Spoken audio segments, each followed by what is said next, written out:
সম্মানিত ভিউয়ার্স, আমরা আজকে একটি ঐতিহ্যবাহী জায়গায় এসেছি, আপনাদেরকে দেখাবো আমরা কোথায় এসেছি। আমরা এসেছি টাঙ্গাইল ঘাটাল গুপ্ত বৃন্দাবন। এখানে একটি মন্দিরের সাইনবোর্ড দেখতে পাচ্ছি, শ্রী শ্রী রামরায় মদন মোহন বিগ্রহ মন্দির। যাই হোক, আমরা যেটা আপনাদেরকে দেখাতে চাচ্ছি সেটা হলো, এটা আপনার হলো তামাল গাছ। এটা এক সময় মরা ছিল, মানে শুকনো ডাল ছিল। দেখেন এখন এই তামাল গাছে একদম ভরপুর পাতা আপনারা দেখতে পাচ্ছেন। এখানে অনেক দর্শনার্থী আসে, এই দেখেন দর্শনার্থী, ওনারা এসে এখানে ছবি তুলছে, দেখছে।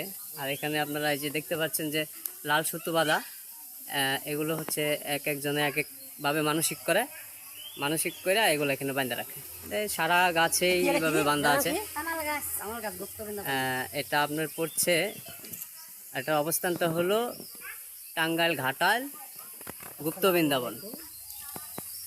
দেখছেন আপনারা, দেখছেন তামাল গাছ। এটা একসময় মৃত ছিল। এটা অনেক ঐতিহ্যবাহী জায়গা এবং ঐতিহ্যবাহী গাছ এটা।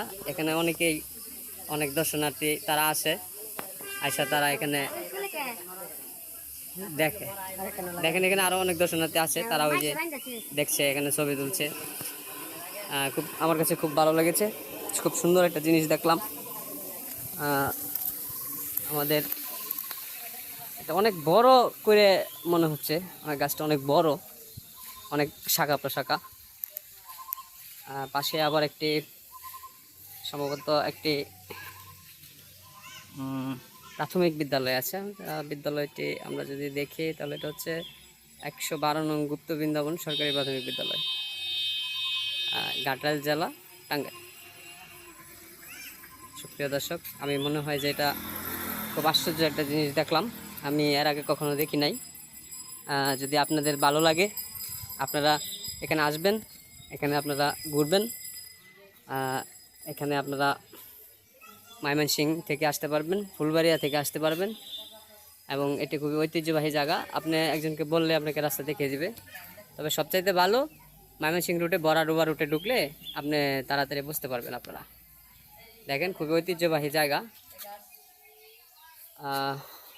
আমরা যদি এটা দেখি, এটা বেদি নির্মাণ করেছিলেন